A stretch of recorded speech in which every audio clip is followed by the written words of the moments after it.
Hello and welcome to McLean 360. So in this video, I want to show you or explain to you pulse damp vibration. All right, so let's look at it together.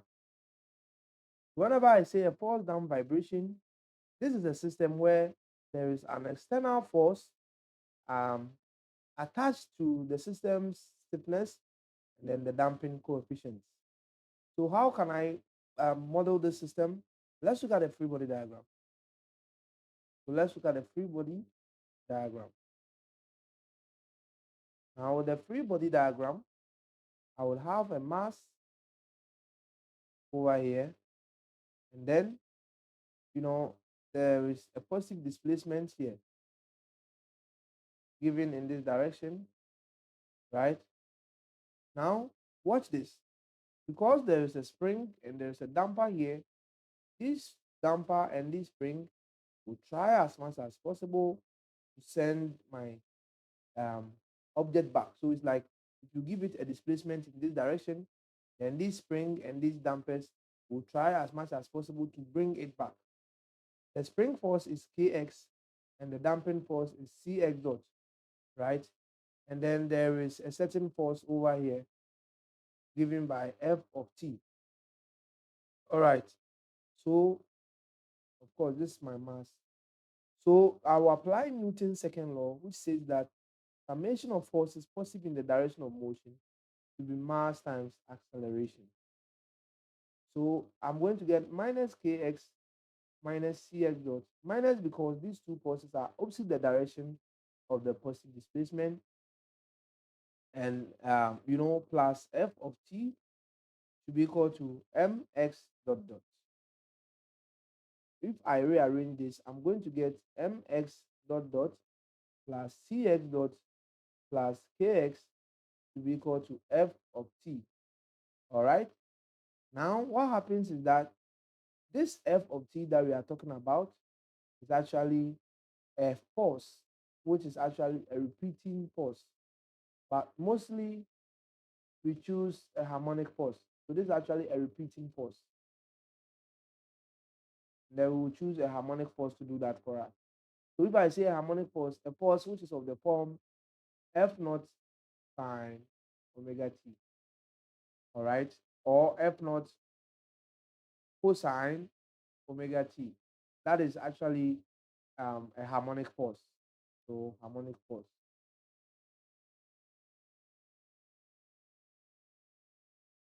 All right. So at this juncture, we've been able to get the equation of motion, right? We've been able to get the equation of motion. So how can I solve this equation? How can I solve this equation? How can I solve this equation? So what we will do is that we are going to assume a solution. By the way, this is actually a differential equation. So it means that to be able to solve this, we need to understand differential equations. Precisely, this is the second order system, and actually it is non-homogeneous. It's non-homogeneous. It's also constant coefficients, as well as the system is a linear system. All right. All these are actually coming from our differential equation class. But it is actually an ordinary differential equation. But we are tired of this. Let's go straight to our vibration anyway. So over here, what I'm going to do is that I'm going to assume that there is a solution. There is a total solution here. In fact, the total solution is the homogeneous plus the particular solution. Now, this homogeneous solution, so this is what homogeneous, or we also call it the natural response. We also call it the transient response. They are all the same. And this one, this part of the solution, we can either call it the particular solution or the forced response or the steady state response. Steady state response, right? Now, I will leave the link below so that you can watch it. The homogeneous response is the response for which mx dot dot plus cx dot plus kx is actually equal to 0. And the solution for this is actually dependent on the damping ratio. But if the damping ratio is equal to 1, then the solution of this one, the transient response, is going to be critically damped. So in fact, okay, let me do it that this way. If the damping ratio is 1, this system will be critically damped, right? This system will be critically damped. And then for critically damped system, the response will be given by S of t as some E, right? So E minus zeta, sorry, E minus omega nt A plus bt, all right? Where A and B can be solved from initial conditions. And then if zeta is less than 1, then the system is under damped. And then for under damped system, the response is going to be that is AE minus zeta omega nt sine omega dt plus phi. So some of the textbooks will make it C instead of the A. It's the same thing. All right. And then if the damping ratio is greater than 1, you are going to get an overdamped system. You are going to get an overdamped system. And the response to the overdamped system, that one you don't know. You are just going to say A1E lambda 1t plus A2E lambda 2t, where lambda is given by minus zeta omega n plus or minus omega n 1 minus zeta squared. So all these things that we are saying right here, all of these equations are actually homogeneous response. What this means is that this response will decay to 0, right? But we are interested now in the solution for which this part, this equation is equal to f naught sine omega t, not just 0. So the part for which it's equal to 0 is the homogeneous. We have done that already. We want the part for which this is equal to the force right here. So how can I do that? I'm going to assume the particular solution as some x naught sine omega t minus theta, right? Now this minus theta here is coming from the fact that, I have a damper in my system, right? Whenever you have a damper in a system, the damper always try to make sure that the applied force, the response that is coming will always be out of phase with the applied force. And so that is the minus theta, the reason why. All right, so if this indeed is the solution to this differential equation, then I have to differentiate it and put it inside, right? So let's do that together. So the first derivative is going to be x naught, differentiate this. If I differentiate sine, I get cosine, but you have to differentiate whatever it is inside. Now, if I differentiate with respect to time of omega t minus theta, I will end up getting only omega. So it's going to be x naught. So let me put it this way. Omega x naught cosine omega t minus theta. Now the second derivative is going to be, if you differentiate cosine, you get minus sine, right? So it's going to be minus omega squared x naught sine omega t minus theta. We are doing this because to differentiate cosine, you get minus sine, right? And then I would multiply. So this is actually a function of a function. You differentiate the whole thing, and you differentiate what is inside, and you multiply. So if you differentiate the whole cosine, you get sine. And if you multiply by the derivative of what's inside, you're going to get omega. That's why we are getting this. So the idea is that if I go back and put this second derivative, which is minus omega squared x naught sine, so x naught sine omega t minus theta, and then plus. So this is the first one, plus C. What is C?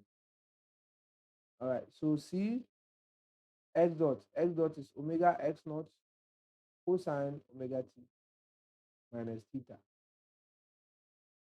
That one is also here. Then finally, plus K, which is the stiffness, and then, X, which is X naught sine omega t minus theta, right?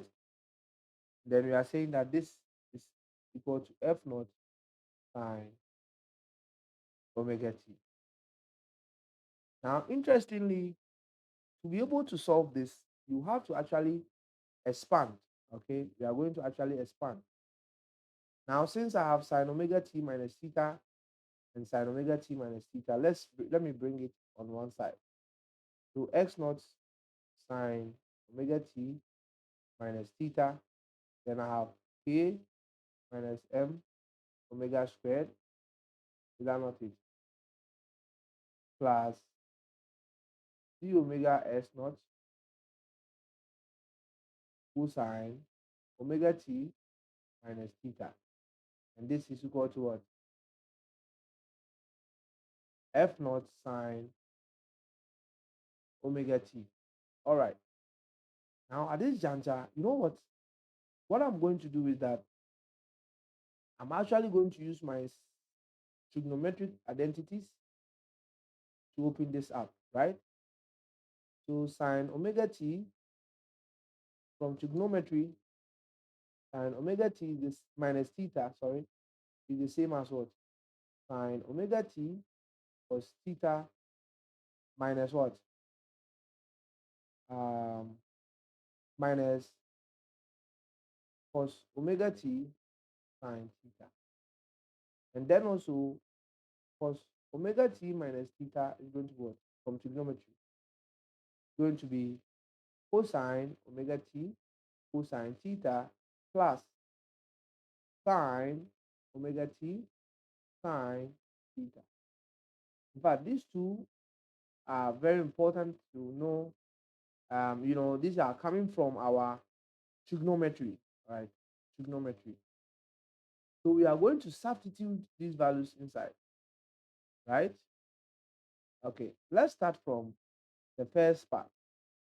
So starting from the first part, then I can say that x naught sine omega t. What is sine omega t? Sine omega t is actually sine omega t minus theta. It's actually sine omega t cos theta minus cos omega t sine theta, right? So I'll do this then k minus m omega squared. Then plus. Then let me bring the next one down. So c omega will come here, x naught.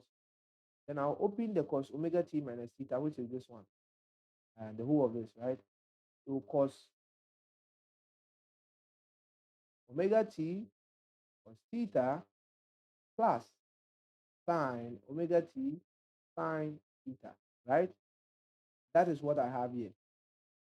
And finally, this should be equal to f naught sine omega t.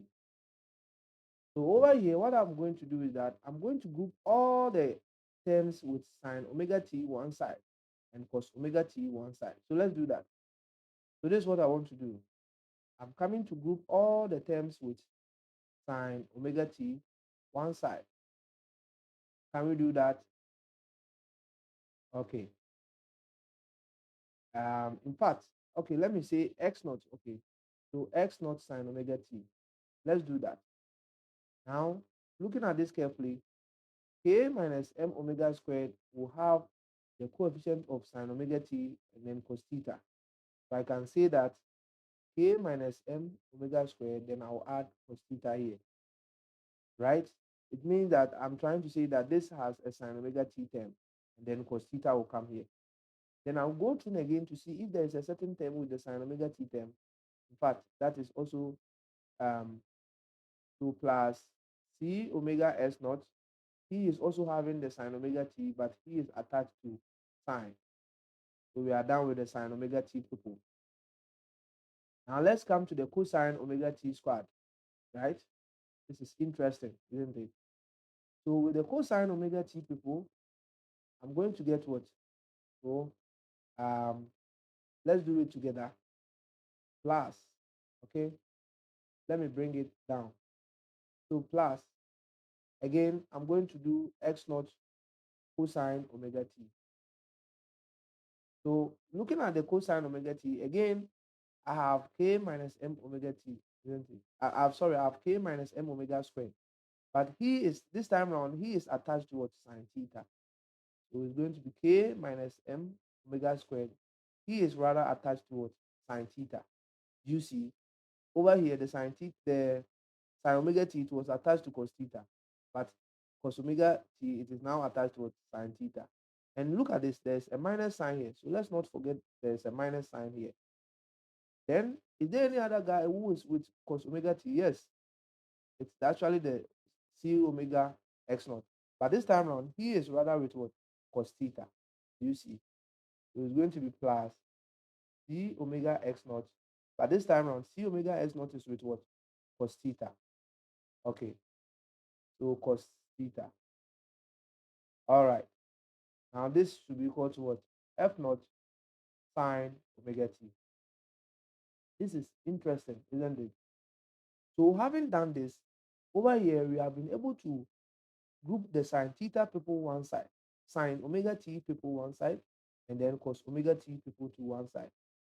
It is interesting to note that there is no cos omega t term on the right hand side. So I can say 0 cos omega t. So you know what? Let's try and equate all those people with the sine omega t to f naught, and then we equate the people with cos omega t to 0. So equating sine omega t, we are going to get what? Equating sine omega t parts, we are going to get x naught into what? K minus m omega squared cosine theta plus c omega s naught sine theta, right? This will be equal to what? F naught. Is that not it? Now looking at this critically, you can say that you can see that I have cos theta and I have sine theta. Therefore, if I want to calculate the magnitude, then the magnitude, which is f naught squared, all right? So now I'm interested in the magnitude, because since I have sine and cosine, and I can take the magnitude is going to be f naught squared, which is going to be the squared of, okay, so let me do it well. X naught squared, k minus m omega squared, all squared, right? Cos squared plus sine squared theta will be 1. That is why we are saying the magnitude. So then, don't forget that there is also x naught multiplying this one too. So x naught squared, c omega, um, so c omega squared, right? Okay. All right. So basically, that is what is happening. Oh, then if I have brought x naught here, then I shouldn't have bring. Okay, c omega. All right. So I don't even need to bring x naught here again, right? Because I factored it out. So there is no x naught here. In other words, the x naught is multiplying all of them. Okay. All right. So that is it. I think it's not going to change anything. Okay. So c omega sine theta, c omega cos theta. All right. And then c omega sine theta. All right. I think that is it. We are good to go. Very good. So in fact, what this means is that f naught squared will be what? X naught squared factored out. Then I have what? k minus m omega squared all squared, right? Plus c omega squared. Is that not it? So what is x naught then? This is getting tensions. So s naught squared is going to be f naught squared all divided by, all divided by k minus m omega squared all squared plus c omega all squared. So taking the root of both sides, then my x naught is going to be f naught divided by the square root of what? K. All right, so let me take my time. F naught divided by the square root of k minus m omega squared plus c omega squared. And this is actually my x naught. And this x naught is what we call the dynamic amplitude, your dynamic amplitude. And you are getting this x naught because of the fact that this time round you have a damper in your system. Is that right? You have a damper in your system, and that is why you are getting this result. But you know what? We said we should equate what? The sine omega t part, isn't it? So if we have been able to equate the sine omega t part, then we will have to also equate the cosine omega t part. So equating, all right, before we equate that, let's play around this one. Let's try and play around this.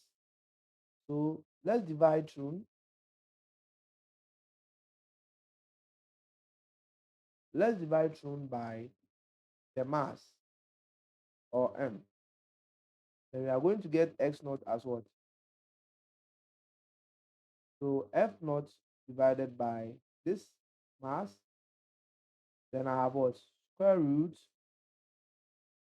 k over m minus m omega squared over m all squared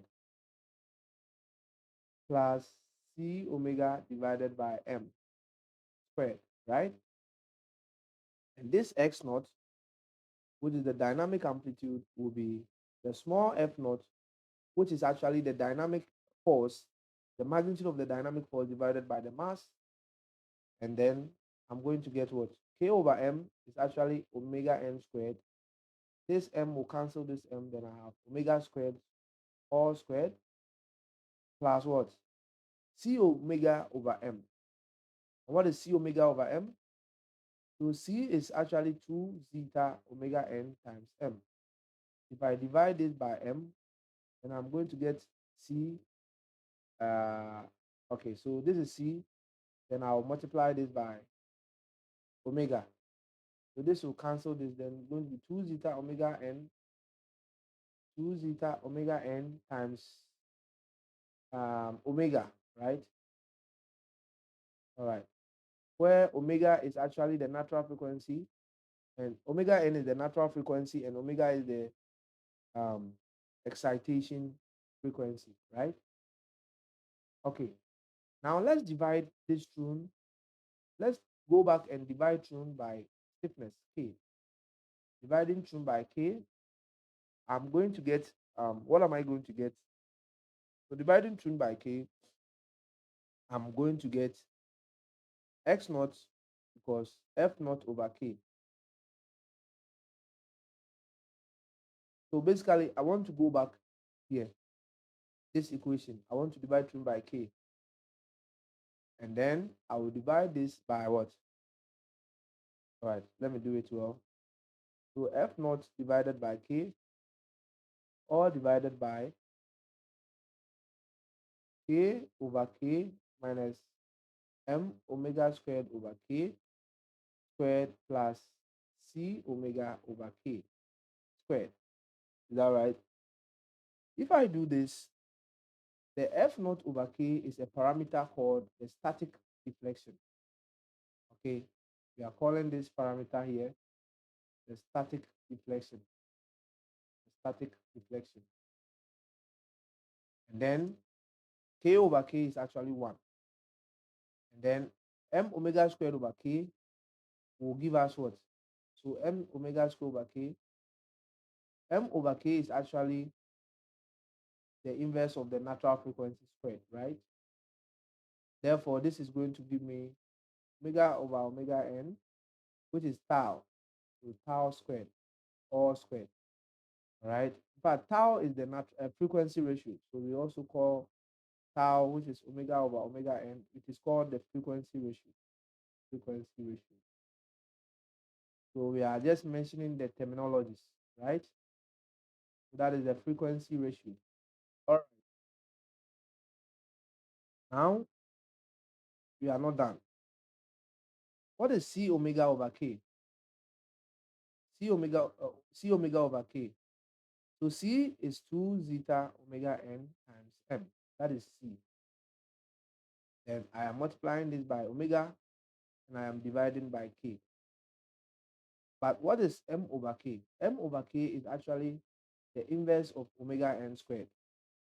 So 2 zeta omega n times omega divided by omega n squared, which is the same as what? This omega will take one of them. So it's going to be 2 zeta times omega, and I will divide this by omega n. In fact, omega over omega n is tau. So it's going to be 2 zeta tau.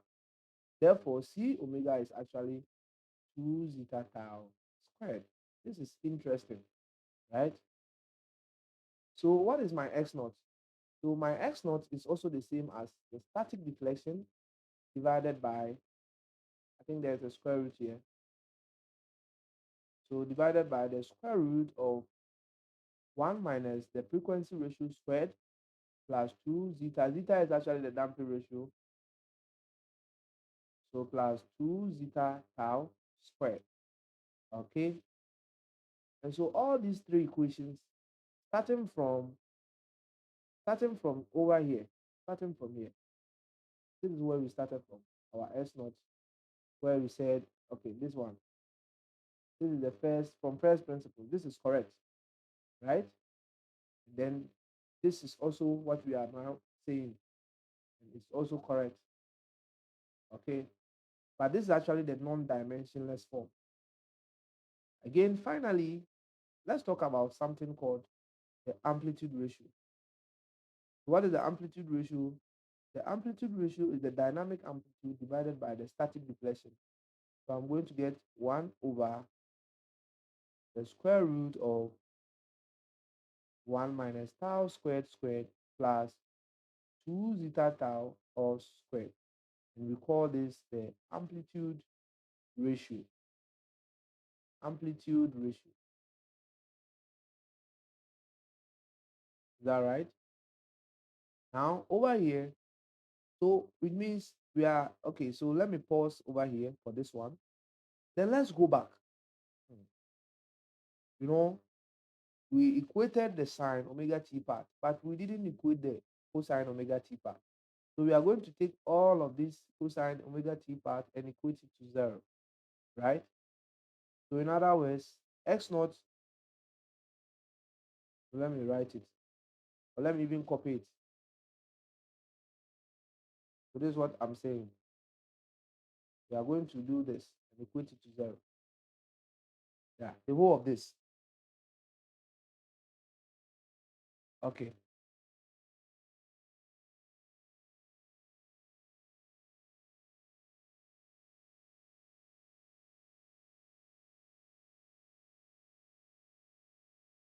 All right. Okay, so I'm going to equate all of this to 0. To 0. So therefore, I can see that x naught, so clearly we can see that x naught cos omega t cannot be 0, right? Therefore, this expression is rather equal to 0. So I can see that c omega cosine theta will be equal to what? K minus m omega squared sine theta, so that the minus sign will go away. So at this juncture, what is sine theta over cos theta.